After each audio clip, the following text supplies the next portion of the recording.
Hello everybody, this is ManOS again with another Eternal news video. We got some more spoilers to talk about that have been piling up since yesterday, and let's get started right away. So first off, we have the spoilers from the Tribute mechanic article that I will link down here in the description for anyone to check it out that hasn't seen or read it yet. That basically just talks a bit about how Tribute works, which is something unlike with Berserk we already knew. Tribute just works the way that if a unit went to your void from anywhere this turn, then Tribute happens. So that also means from your hand, from your deck, or from even the enemy somehow. So as long as a unit hit your void from somewhere, Tribute is active. So yeah, let's take a look at this first guy. Iron Fist Faithful, it's a 1/1 flying with Tribute +1/+1. So the relevant part here is that it's a Valkyrie, so it's relevant for Valkyrie tribal stuff, and also happens to be a decent flying 1-drop. Given that it scales nicely, filling out your curve later by being a 1 power 2/2 flying, which is pretty decent. So this can actually make it into decks like the Combrave Flyer aggro deck that I built a couple months ago, or maybe even in like some Valkyrie tribal decks. So it's a card that might be a role player and not irrelevant for existing. Okay. Next we have Mackenzie Wisp. This is basically the shadow version of the 2/2 for 2 that you can pay 1 and sacrifice to do something in shadow. We had the one in time before that silenced something, which wasn't quite good enough. But this one is pretty sweet, since unlike with the time one, where you basically trade 1 for 0, because silencing is not worth a full card, Mackenzie Wisp kills an enemy unit that has 3 attack or less, which actually is a 1-for-1 trade. And it also happens to trigger Tribute, both by dying itself and potentially by killing something if it somehow ends up in your void, which you usually don't want to do. But yeah, having an active way to, an active and cheap way to trigger Tribute is nice, and this sets up Tribute nicely for just 1 power, making your Tribute cards 1 more expensive virtually, like delaying them by 1 turn off curve.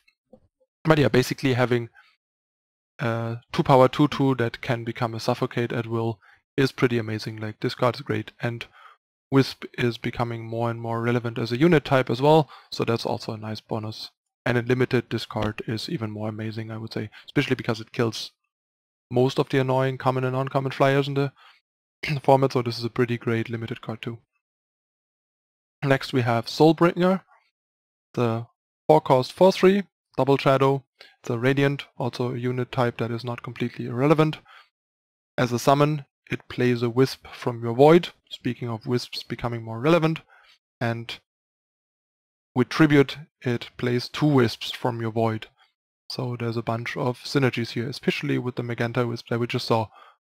Like, for 5 power you can just go ahead, use your Mackenzie Wisp, kill something, Soulbringer to bring back the Mackenzie Wisp and another Wisp, and then you can kill more stuff next turn, for example. So that's pretty awesome. But yeah, this card is a bit situational and niche, but if there is like a Wisps heavy deck or like a Wisp Radiant themed kind of deck, this could be really powerful because it has a pretty high ceiling. But it is kind of specific, and the stats itself are a bit weak for a 4-drop. Next we have a really cool one. Time is getting yet another powerful 4-drop. Nash Brightmaster. It's a 4-cost 4/4, double time, so have to commit to time a bit more. And for Tribute it becomes a 7/7, gets +3/+3. And when it attacks, you discard the top card of your deck. If there was a unit, your other units are invulnerable to damage this turn. I assume the way it is worded, the invulnerable to damage part does not apply to Nash itself, only to the rest of your units. because I think the other unit part, the other in the other units part is referring to Nash, not to the unit that you just milled, which would not make much sense. So most likely this doesn't affect Nash itself, but it's nice since it also actually sets up tribute, since as we just stated earlier, it doesn't matter from where the unit went to your void. So if Nash mills a unit, that means you have tribute for that turn no matter what, which is pretty cool. And a potential 4 power 7/7 with upside is a pretty good deal, so this card definitely has potential to make it into time decks, especially into more aggressive time decks, where this has more appeal than, say, Sandstorm Titan, because the vigilance and the endurance, sorry, magic terms, and the endurance, and especially the units can't fly apart is not that relevant when you are being the aggressor, but having +2 attack and +1 health, and potentially making your entire team invulnerable to damage are pretty big upsides, plus potential tribute synergies. So this is a real contender for standard, for like constructed for sure. Alright, on to 2 more spoilers that were not covered in this mechanics article, but happened since then. First off, we have Ava Islands Elite. That's kind of a cool card. It's a 4/5 flying. 4/5, Warrior Serpent, not particularly relevant unit types yet. For tribute, you get to draw 2 1/2 Cloud Snakes with flying, the 1-drop, and for infiltrate you get the same. So you can basically get up to 4 free 1/2 flyers for 1 power. Free in terms of cards, not free in terms of power, because they will cost you 1 power each to play out of this single card. So that might make this a pretty decent card. 4/5 flying for 5 is not that big, and the Cloud Snakes are not insane, and they are conditional, but it might be an interesting card. The problem might just be that there's too many like other good 5-drops right now in all the colors, that this card might just fall short a bit. Like Jotun Feast Caller might just be a little bit better than this, for example, in Primal, and if you're usually gonna play 2 colors, and then there's also the option that the other color that you're pairing Primal with has a better 5-drop than this. So this is gonna have a lot of competition, but it's like at a level where it is worth considering for constructed at least. And last but not least, we have a super awesome card to try and cheat into play, be it by reanimation or just like acceleration. First Flame, cost 11, double fire. It's an 8/8, it's an elemental, not a sentinel, so that's relevant for the reanimation part. I made sure of that. And then when you or one of your units hit the enemy player, you get to play a 3/1 Flame Fang with Reckless. They look like this. Pretty awesome, if you ask me, really cool artwork. So they also cost 1, so if they get returned, they're pretty cheap. And on summon, you play a 5/5 Infernus. That's the 5/5 for 5 that has Overwhelm and dies at the end of turn.